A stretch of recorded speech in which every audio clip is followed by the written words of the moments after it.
Hello, I'm Darren Magee, and today's topic is continuing on the question about recovering from having been in a toxic, unhealthy, narcissistic relationship. Today I'm going to be focusing on looking at recognizing and setting and even reinforcing boundaries, but it's something I don't think I could cover in the one video, so I'm going to break it down into different parts. And for today, I'm going to start with two things. First of all, recognizing and understanding what boundaries are, and in order to enforce them or indeed reinforce them, I'm going to invite you to think about what to stop doing. Now, if you like this video, if you find it helpful, please consider subscribing to my channel for future updates on mental health related topics. But just as a reminder, this video is not a substitute for support from a mental health professional, nor is it a tool to be used to diagnose someone.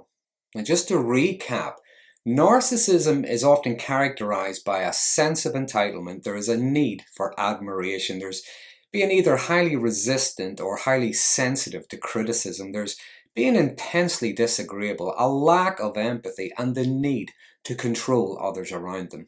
So before looking at how to manage boundaries with difficult people, first of all, let's understand what boundaries are. Now, when you think of boundaries, well, we have physical boundaries, for example. We generally don't like other people invading our personal space.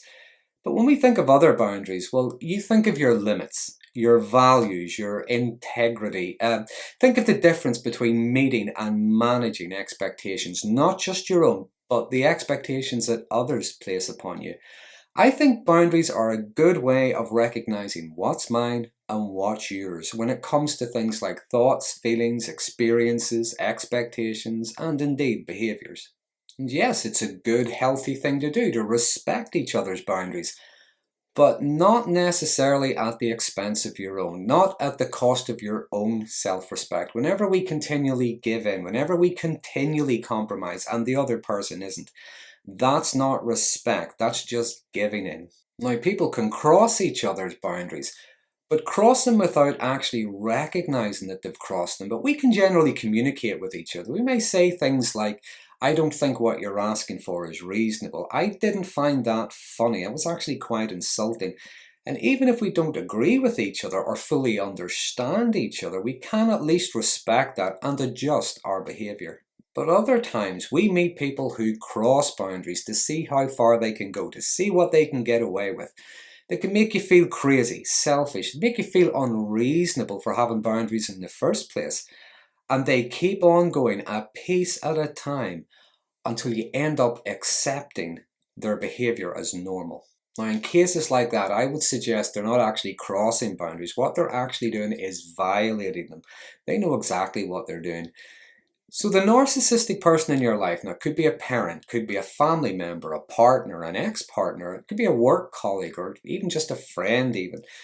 But if you've been in a long-term relationship of any description with a narcissist, you're probably aware of the gaslighting, the guilt-tripping, the shaming tactics that they use to dominate, manipulate, to make you feel crazy, to make you feel as if you're obligated to them somehow. So something to think about is narcissists tend to feed off reactions. They feed off drama. And crossing boundaries is a good way to create drama in order to feed off. They wear you down with passive-aggressive remarks, temper tantrums, ignoring you, punishing you, acting like they don't know what you're talking about whenever you raise it. They're actually feeding off your distress. You're constantly giving in, apologizing and explaining yourself while they give little to nothing back in return. And the effect of a long-term relationship like this can have someone not really knowing how to fully assert themselves without sounding as if they're in the wrong or sounding insane. They're no longer fully aware of what their values or limits are, and they've been emotionally blackmailed and manipulated so much they question their own sense of reality, their own sense of integrity. They keep on giving that narcissist things that are never going to be reciprocated. So when it comes to recognizing, managing, or even reclaiming your boundaries, the important thing to think of first is to make sure you're safe. Asserting yourself is not about trying to antagonize someone, but narcissists can be very vindictive. That imagined slight, that emotional wound stays with them a long time, so make sure you're safe. With boundaries, I think a good place to start is by maybe recognizing what is acceptable to you and what isn't. What is a red line and what are you perhaps okay to be flexible over? Now, you may well know the difference between good-natured banter or teasing and being insulted. You may know the difference between someone raising their voice when they're debating something, they're very passionate about it, and when they're raising their voice to intimidate and threaten. So if not, then ask yourself a few questions. First of all, am I really prepared to accept from them the very things that they won't accept from me? Am I prepared to give them the things they're denying me? And if you're not already aware, when you start asserting yourself with a narcissist, expect some kind of a kickback. Expect them to maybe ramp it up a bit, change their tactic in order to do the same thing. So like I said earlier, you make sure you're safe, but also stay strong. So as always, I sometimes think it can be healthy to look at things the opposite way around. It's not always about what we need to start doing. Let's look at some of the things to stop doing whenever we're managing our boundaries. So the first thing is stop expecting validation from them. Now, the need for validation, I think that's hardwired into us. We are social creatures. We need others to validate us, to mirror us, to reflect us. We need others to empathize with us, now, even if it's just for the sake of feeling seen. When you're dealing with a narcissist, that's generally not going to happen. Because if you think about it, more often than not, narcissists never really received any of this when they were growing up, so they don't really know how to attuned to others genuinely and effectively. Now, the very socialized ones, high functioning ones, can mimic it in order to reel people in, but it generally doesn't last forever because it's only a performance, it's not real. And they can indeed do it with other people in front of you, but that's not real either. Some just don't have the capacity to validate others. Some fear that if they were to validate others, that would feel as if they're invalidating themselves, and that would be far too crushing, far too shameful for them.